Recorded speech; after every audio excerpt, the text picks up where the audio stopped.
Assalamualaikum warahmatullahi wabarakatuh.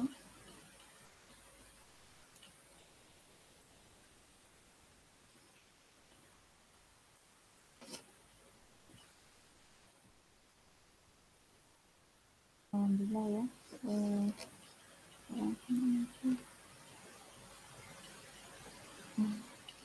Oke. Assalamualaikum warahmatullahi wabarakatuh.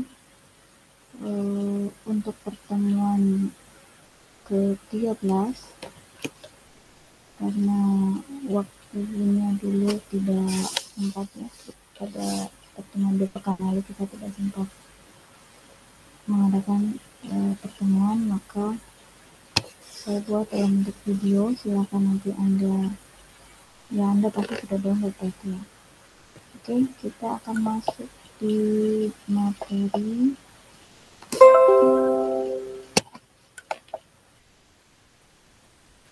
retrosintesis ya, analisis retrosintesis. Nah,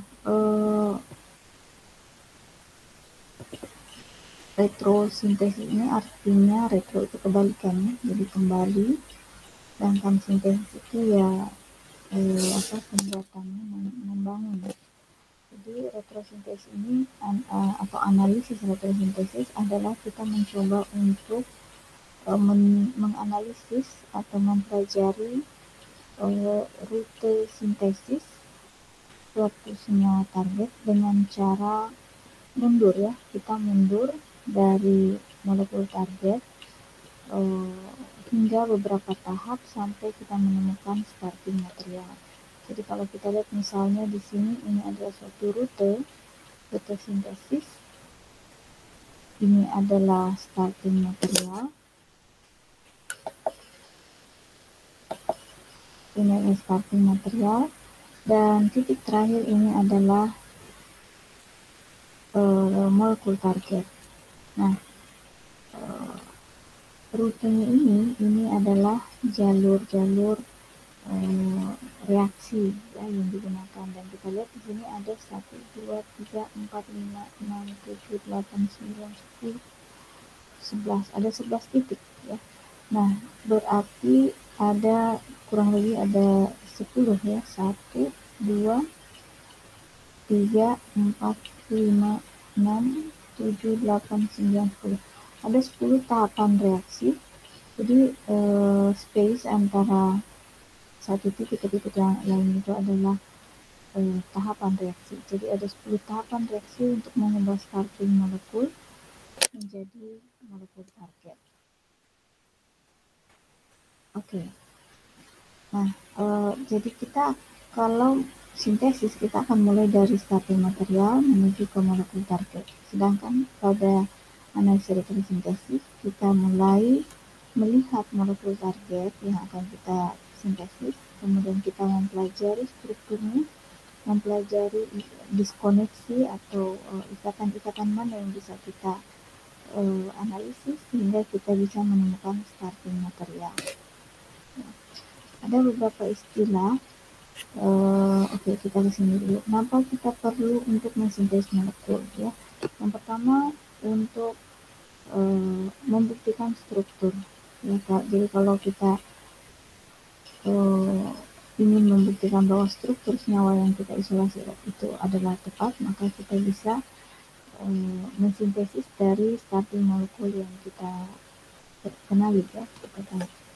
Dan apabila ada suatu tahapan atau beberapa tahapan yang sukses mensintesis suatu molekul, maka struktur itu kita nyatakan memang ada ya. Kemudian yang kedua, untuk kebutuhan industri farmaseutika atau obat-obatan dan industri agrochemicals ya, atau bahan-bahan kimia untuk kebutuhan industri pertanian. Berikutnya untuk di kalangan akademisi dan universitas ya, studi mekanisme.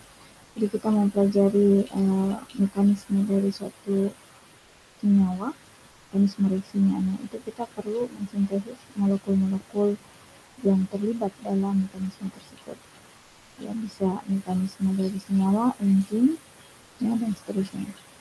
Kemudian ya mungkin ini hanya sebagai challenge saja atau tantangan bagi peneliti untuk bisa mensintesisnya. Jadi pada saat sudah menemukan mengisolasi suatu senyawa, kemudian ada tantangan baru untuk mensintesis senyawa yang diperoleh dari bahan alam tersebut. Oke, ada beberapa istilah yang terkait dengan analisis retrosintesis. Yang pertama adalah target molekul. Anda sudah tahu itu adalah molekul apa yang akan kita buat, dan ini akan menjadi molekul pertama pada analisis retrosintesis. Saya tampilkan target molekul itu di sini, dan pada saat analisis retrosintesis kita akan berjalan mundur ke belakang ya, menuju ke starting material. Kemudian ada retrosintesis analysis ya, kita sudah jelaskan baru saja. Kemudian ada reverse step, ada diskoneksi ya, pemutusan, ada sinton, bagian-bagian dari molekul yang bermata negatif dan positif, kemudian synthetic equivalent, dan functional group interconversion atau interkonversi disfungsi. Nah, IGF atau interkonversi disfungsi ini kita sudah pelajari di pertemuan 1, 2, 3, sampai 4 ya, dari mana perubahan dari satu disfungsi senyawa menjadi disfungsi yang lain. Nah, ini target molekul kita sudah ketahui.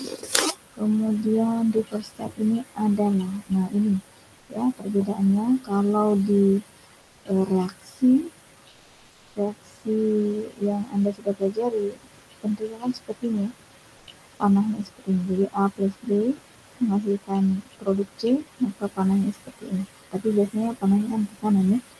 Nah, untuk analisis retrosintesis kita berlawanan arahnya. Jadi kita dari molekul besar, kemudian kita berusaha menebak berasal dari mana molekul besar itu ya, tentu dari molekul yang lebih kecil.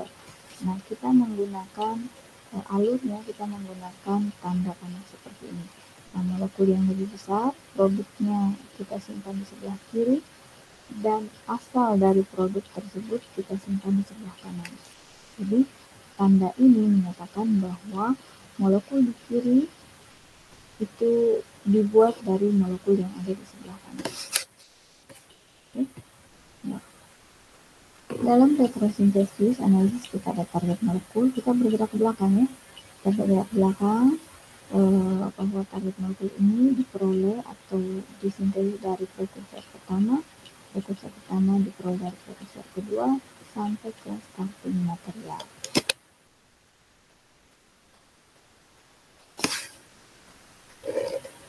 Jadi setiap prekursor ya akan menjadi target molekul dari prekursor berikutnya ya. Oke, kemudian ada istilah diskoneksi. Jadi retrosintetik ini adalah kebalikannya, mundur atau kembali ya. Tahap mundur yang melibatkan pemutusan ikatan yang menghasilkan dua sinton. Ya, jadi kalau kita punya target molekul, kita akan mencari ikatan-ikatan mana yang bisa kita putuskan sehingga kita memperoleh prekursor yang lebih sederhana ya, atau kita memperoleh asal dari molekul yang kita putuskan ini. Nah, pemutusannya itu kita sebut dengan diskoneksi ya, pemutusan akan menghasilkan dua bagian molekul. Jadi misalnya ada XY, maka pemutusannya akan menghasilkan sinton positif dan sinton negatif ya. Kita bisa menganggap X-nya ini sebagai sinton negatif, bisa juga sinton positif dan sebaliknya. Jadi untuk reaksi yang melibatkan ikatan kovalen, maka pemutusannya adalah bagian senyawa yang parsial negatif ya. Ini bisa kita nanti arahnya adalah adalah nukleofil, dan yang bermuatan parsial negatif positif itu adalah elektrofil. Nah, kalau kita berbicara pembentukan ikatan karbon-karbon, maka yang kita sudah pelajari ya, yang bermuatan negatif itu adalah karbanion, dan yang bermuatan positif itu adalah karbokation ya, seperti itu.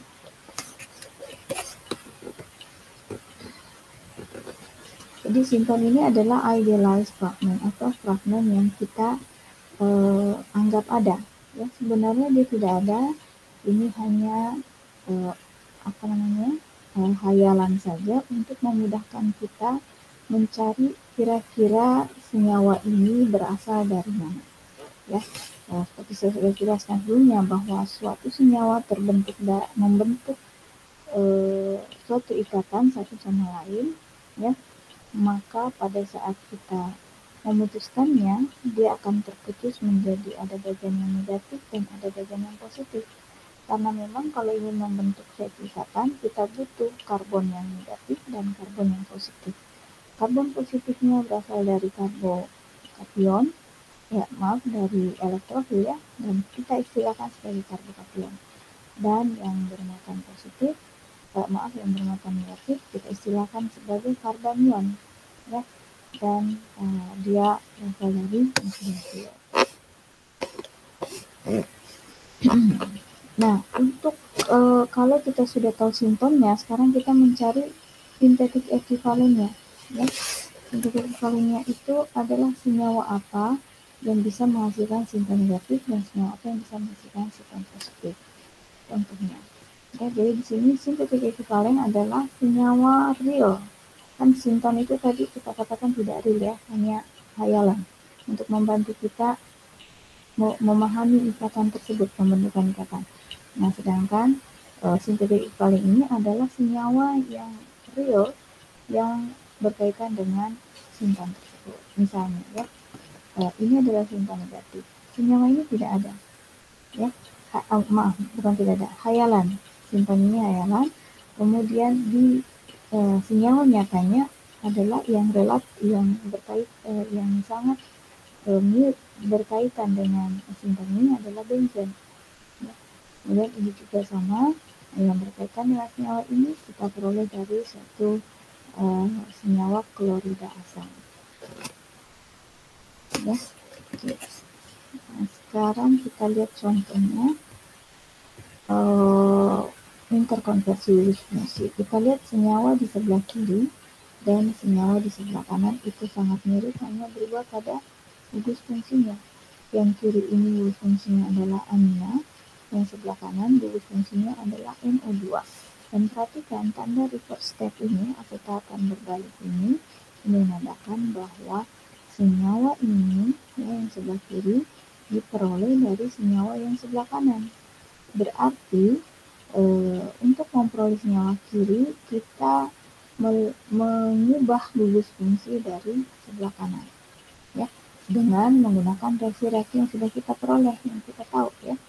Nah, untuk supaya lebih jelas kita lihat di sini NO2 ini adalah senyawa gugus yang kaya elektron, sedangkan yang di sebelahnya di sini kaya hidrogen. Artinya perubahan dari kanan ke kiri itu adalah reaksi reduksi, ya, reaksi reduksi.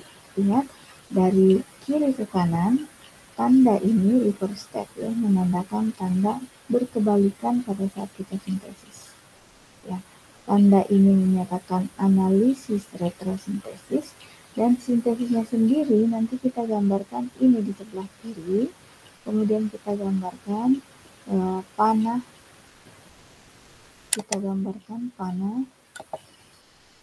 seperti ini. Ya, saya gambar terbalik, ya. Biasanya kalau sintesis kan kita gambar dari kiri ke kanan.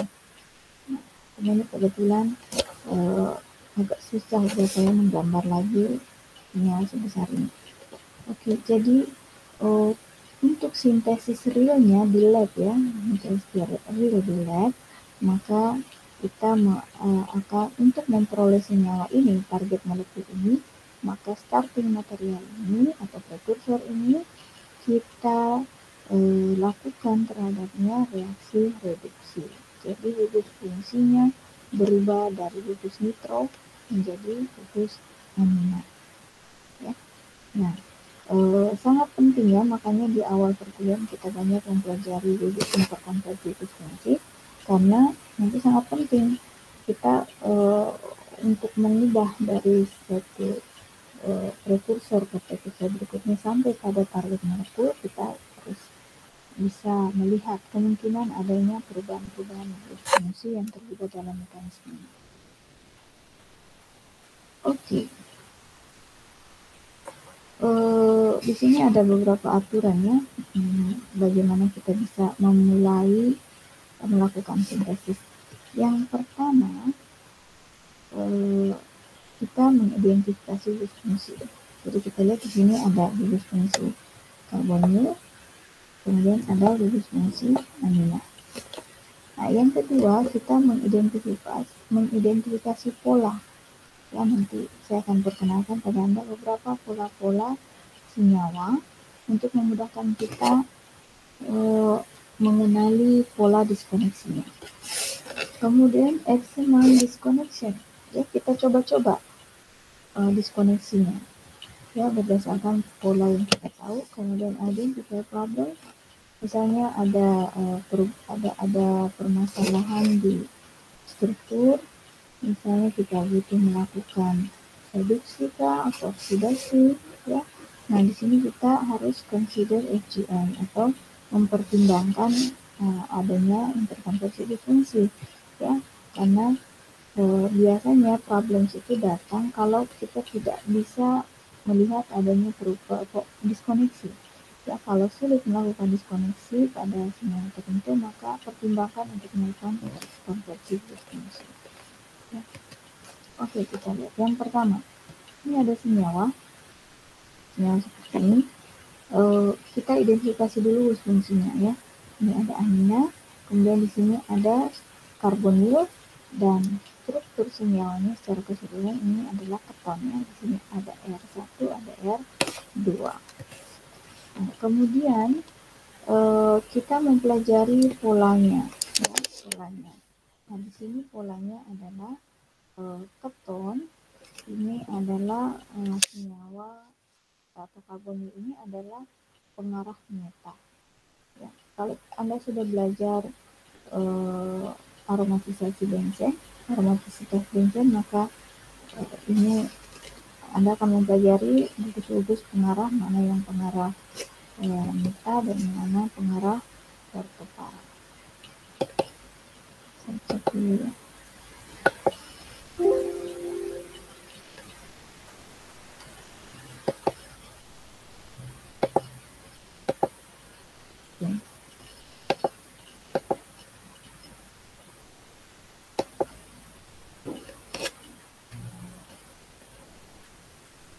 Nah, berikutnya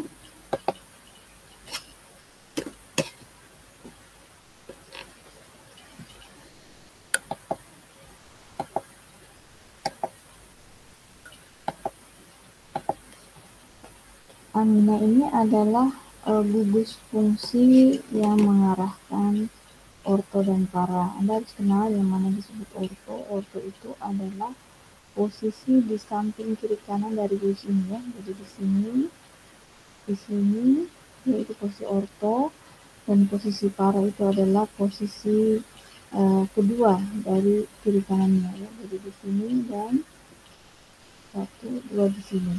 Sedangkan para itu di sini ya, tepat di seberang dari gugus fungsi tersebut. Nah, kalau kita lihat kita harus lihat dulu siapa yang mengarahkannya, yang paling kuat mengarahkan. Yang paling kuat mengarahkan keton itu adalah pengarah meta. Jadi posisi amina sudah tepat berada pada posisi meta dari gugus karbonil ini. Nah, sedangkan amina terlihat tidak mengarahkan keton ke posisi orto dan para ya, karena dia ada di posisi meta. Nah, apa artinya? Ini berarti bahwa yang pertama kali masuk ke dalam tersubstitusi ke dalam benzen itu adalah keton. Ya, jadi keton dulu yang melekat pada benzen, kemudian keton ini mengarahkan posisi amina pada posisi meta. Ya. Nah, berarti kita bisa menerka bahwa reaksinya adalah yang pertama kita menyiapkan starting material berupa benzen, Kemudian kita memasukkan gugus keton sebagai tahapan kedua dari reaksi dengan cara mereaksikannya dengan reagen-reagen yang sesuai. Dalam hal ini kita mereaksikan dia dengan klorida asam ya ditambah dengan air Cl3 ya sebagai asam Lewis. Nah, setelah keton terpasang atau gugus asetil ya, gugus asetil terpasang, baru kemudian asetil mengarahkan substitusi kedua pada posisi meta. Nah, berarti reaksi tahapan ketiga adalah kita mereaksikan senyawa ini ya dengan reagen-reagen yang bisa menghasilkan gugus amina ya. Senyawa itu tadi ya HNO3 asam nitrat ditambah dengan asam sulfat. Cuma nanti problemnya adalah tidak bisa langsung menghasilkan amina ya, tetapi harus dari nitro dulu baru kemudian direduksi. Nah, sekarang tahapan ketiga kita mengeksamine atau mempelajari posisi-posisi diskoneksi. Jadi ada kemungkinan di A dan di B.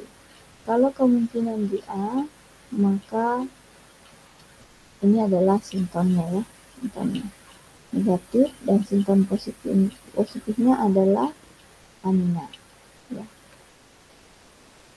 Kemudian kalau kita potong di sini maka sinton negatifnya adalah yang ini dan sinton positifnya berasal dari karbonil. Nah, sekarang kita lihat kalau rute A ya tidak ada sintetik aktif lain yang cocok dengan sinton ini ya karena gugus amina biasanya parsial negatif. Nah, sedangkan kalau ini nah kesulitannya adalah amina itu adalah pengaruh ortopara. Jadi apapun yang melekat gugus yang melekat setelah dia datang ya amina ini melekat maka dia harus ada di posisi ini, posisi orto kiri kanan dan posisi para di sini. Ya, jadi ini adalah permasalahan berarti rute A itu tidak cocok di sintetik ekivalennya, sedangkan untuk rute B masalah di pengarahannya. Nah, jadi kita consider FGI ya, kita coba mempertimbangkan melakukan interkonversi fungsi. Jadi di sini kita tahu ya, harus tahu bahwa gugus amina itu tidak bisa langsung disubstitusikan pada satu benzen. Jadi dia harus awalnya dalam bentuk nitro, dan setelah itu baru direduksi. Nah, jadi kita ubah dulu dalam bentuk nitronya, baru kita diskoneksi di sini, ya. Jadi terjadi pembentukan pemutusan ikatan.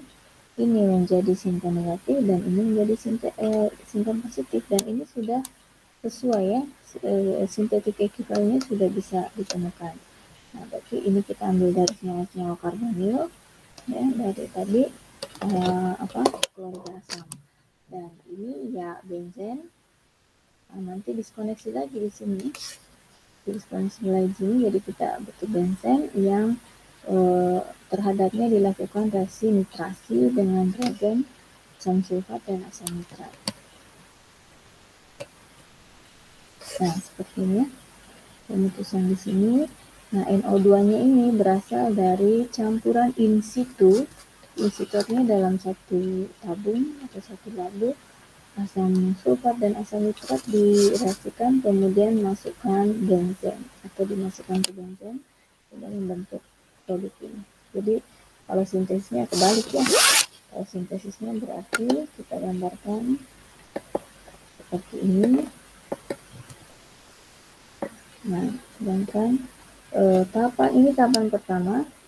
Tahapan kedua adalah mereaksikan sinton negatif atau senyawa ini reagen yang nitrobenzen dengan klorida asam. Kemudian terjadilah produk seperti di atas.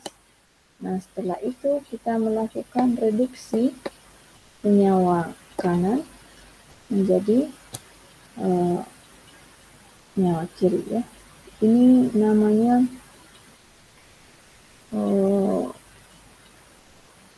ini ketonnya berarti metil nitrobenzil keton. Metil dulu ya, N dulu. Nah, ini ya gambaran reaksinya. Di sini asam nitrat tambah asam sulfat tambah HCl3, dan ini adalah reaksi reduksi menggunakan seng dengan asam klorida. Oke, kita lihat contoh-contohnya. Kita akan melihat yang paling mudah ya, biasanya dalam mempelajari ultrasintesis, maka yang paling mudah kita mengawali dari turunan-turunan asam karboksila. Yang ini cukup mudah. Nah, perlu kita Anda tahu dulu bahwa benzen ini adalah senyawa yang kaya elektron, karena di sini ada 6 karbon, ada 6 ikatan, kemudian ada 6 ikatan sigma, dan ada 3 ikatan pi. Kalau 3 ikatan pi berarti setiap satu ikatan ada 2 elektron pi. Berarti di sini ada 6 elektron pi yang berotasi atau membentuk awan elektron pada struktur benzen, sehingga benzen dikatakan kaya elektron. Jadi pada benzen biasanya yang masuk itu adalah yang positif. Jadi kalau ada benzen, kita sudah tahu bahwa benzen itu pasti yang bertindak sebagai karbanion atau yang bertindak sebagai nukleotilenol. Nah, kita lihat senyawa ini. Ada gugus amina, ada gugus BR. Ya. Kita lihat yang pertama, kita lihat dulu gugus-gugusnya. Ini adalah amina, ini BR. Amina ini adalah pengarah ortopara, kemudian BR juga pengarah ortopara. Jadi posisinya sudah cocok ya. Amina kemungkinan mengarahkan BR masuk pada posisi para, BR pun mengarahkan amina masuk atau tadinya dari NO2 ya, dalam posisi para. Nah, sekarang kita pilih mana pemotongannya, siapa duluan.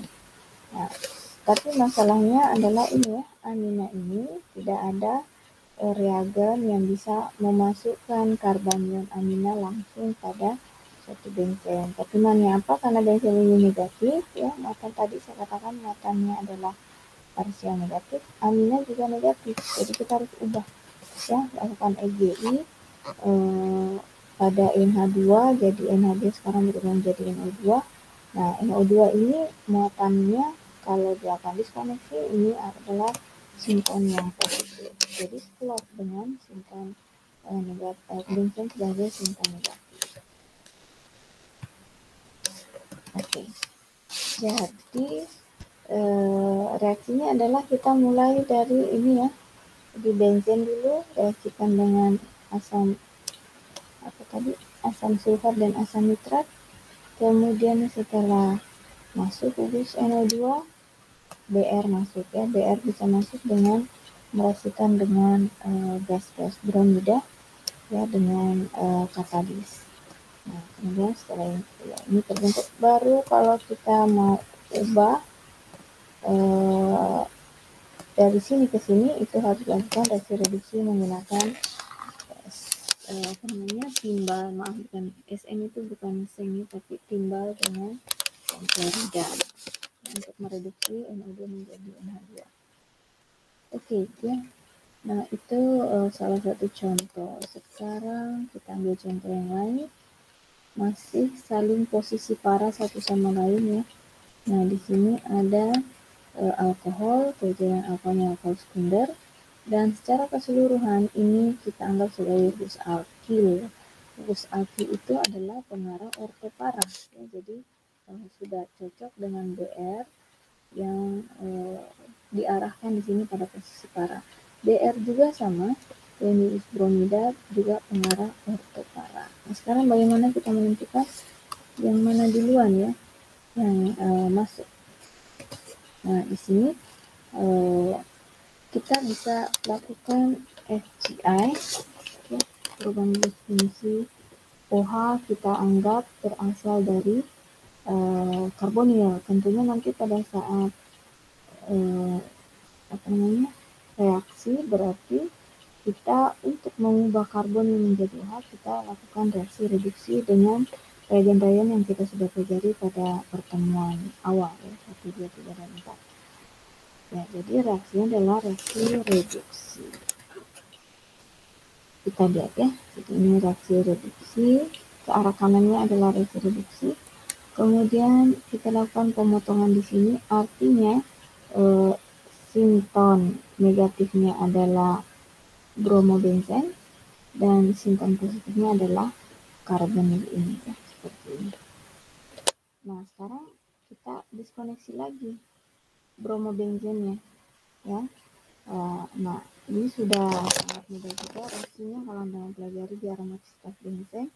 Untuk menambahkan gurus Br pada amina, kita lakukan reaksi yang disebut dengan reaksi brominasi, mengalirkan gas brom bersama dengan katalis asam pada larutan benzen.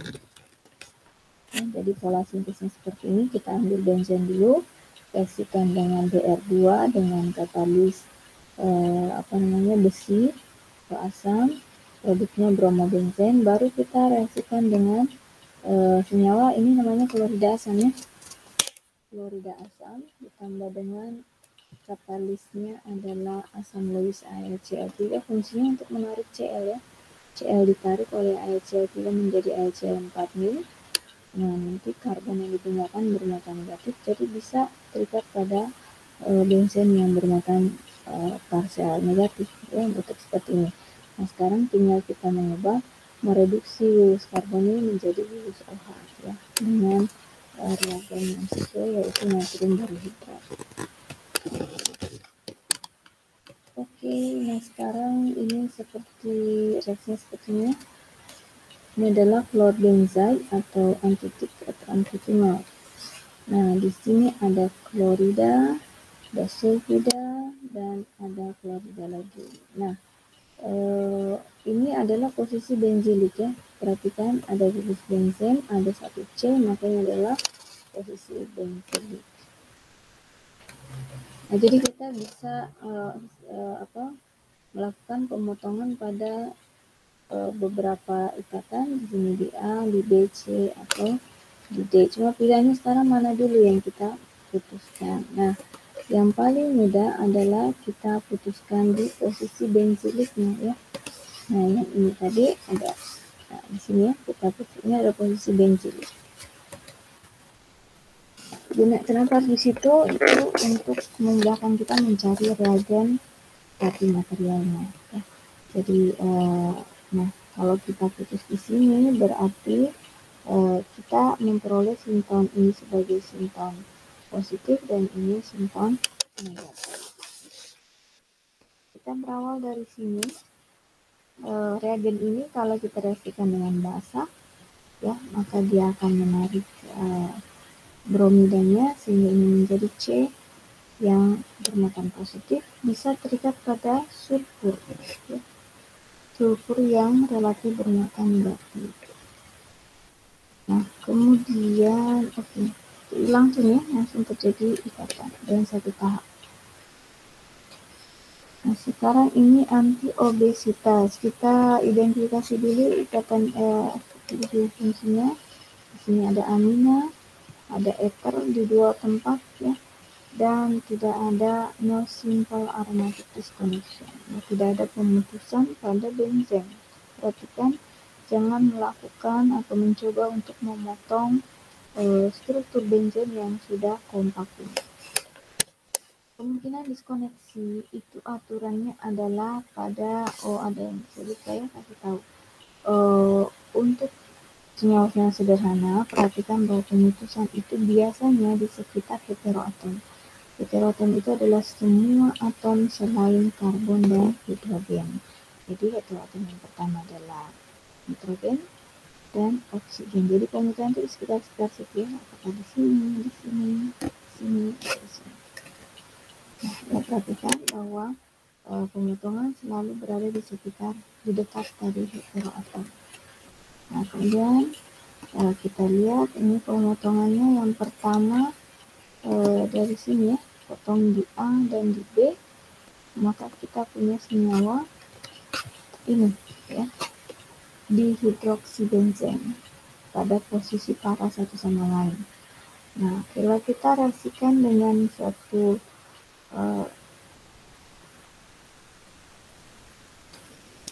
BnCl dengan katalis asam, maka Bn-nya akan mensubstitusi H, ya seperti ini. Tentu butuh basah. Nah, kemudian baru kita reaksikan dengan 1,2 bromoetana, ya. Tujuannya untuk diikatkan di sini, ya, untuk membentuk 2 karbon seperti ini. Nah, baru setelah itu ditambahkan lagi BnNH2 untuk menambahkan gugus amin, ya. Jadi gugus NHBN itu akan mereduksi atau mensubstitusi Br. Oke.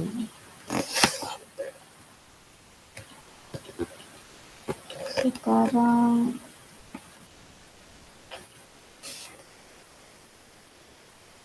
belum selesai, ya. Ini baru sampai sini. Amina. Nah, nanti di sini untuk menambahkan gus beni, ini berarti gus bensin, ya. Ada perhatikan pH itu sama dengan bensin, ya, sama ini. Untuk memudahkan penulisan saja. Jadi kalau ada bensin, ada karbon 1, berarti menambahkan gus bensil yang bermuatan negatif. Jadi ini karbon yang positif. Di sini, ya, di NH. Ya. Pada N, jadi nanti bensinnya akan mensubstitusi HBN. Oke. Berikutnya ini kebesaran nomornya. Ya kita lewat aja ini kebesaran.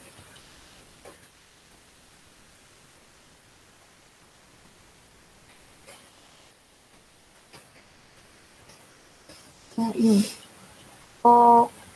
pentanyl painkiller, atau ini adalah senyawa penghilang rasa sakit. Kita lihat fungsinya ada ether, di sini ada amida, ya. Amida itu kalau ada karbonil bertetangga dengan M itu adalah amida. Kemudian di sini ada ikatan amina dan di sini ada amina. Nah, kita lakukan pemotongan di sekitar heteroatom, terutama pada posisi percabangan, ya. Itu ada salah satu kaidah juga. Kita melakukan pemotongan biasanya di posisi percabangan. Jadi di sini A, posisi ikatan B, dan pada posisi ikatan C. Nah, kalau kita awali dengan ikatan C dulu, ya. Nah, kita putuskan dulu ikatan Cn. Ini adalah gugus amida. Dan berarti ini sebagai simpan positif karbonnya, jangan lupa kita ambil dari klorida asam. Dan ini menjadi simpan negatif. Nah, sekarang kita untuk memperoleh bentuk, untuk bisa memutuskan, maka ini kita perlu dulu melakukan FPI atau pengubahan gugus fungsi dari amina menjadi imin, ya, supaya mudah diputuskan. Nah, kalau sudah, nanti ini pemutusan, kita memikirkan bahwa kalau yang diputuskan maka ini bisa dibentuk dari amina, ya, dengan sikloheksil heteroatom, ya, ada heteroatomnya. Ini disebut dengan reaksi kondensasi amin atau pembentukan ikatan dengan gugus amina, ya, pada posisi karbonilnya. Nah, jadi kita lihat reaksinya. Kalau ada karbonil, kemudian ada gugus amina, maka di sana memungkinkan terjadi ikatan dengan cara diberikan katalis asam, ya. Ini disebut reaksi kondensasi amina. Kemudian tapi ingat bahwa karena karbonil itu membawa ikatan Pi, maka tentu ikatannya dengan amina juga berbentuk sp2. Nah, dari sini kemudian baru diubah menjadi dari ini menjadi amina, ya, dengan cara reduksi dengan natrium borohidrat nitril ya, ada nitrilnya. Nah, kemudian baru setelah itu kita lakukan reaksi dengan klorida asam ya. Ini sebagai simptom positif dan ini adalah simptom negatif. Maaf ya kalau saya salah.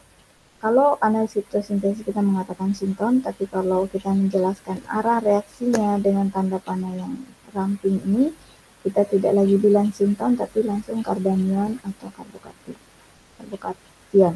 Jadi ini adalah karbanion dan ini adalah karbokationnya membentuk ikatan amida seperti ini. Oke, sekarang kita itu tadi satu gugus ya, maksudnya gugus-gugusnya itu tidak teratur posisinya ya. Nah, sekarang kita akan mempelajari pola-pola dari gugus fungsi yang dua gugus fungsi yang terkoneksi satu sama lain ya. Jadi kita pelajari polanya.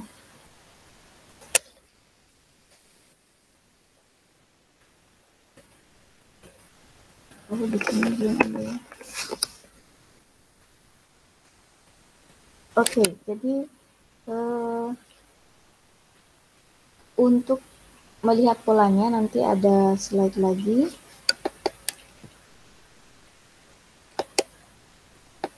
Dan ini nanti akan kita lihat pada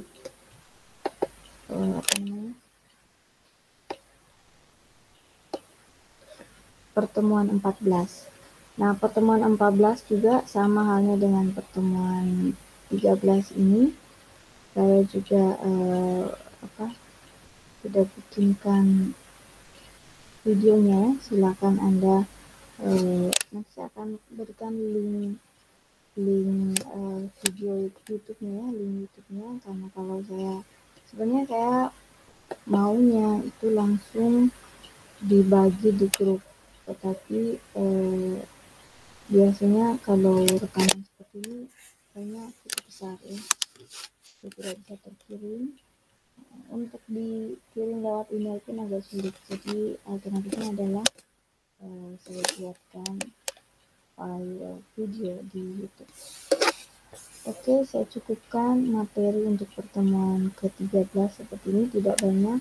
Nanti kita akan lebih banyak, kan ini masih pengenalan analisis retrosintesis, kita akan lebih banyak berbicara nanti mengenai pola-pola pada pada materi diskoneksi ya, diskoneksi 12, 13. Di akhir pertemuan ke-12 kan sebenarnya kita sudah mempelajari ya, ada diskoneksi 11, 12.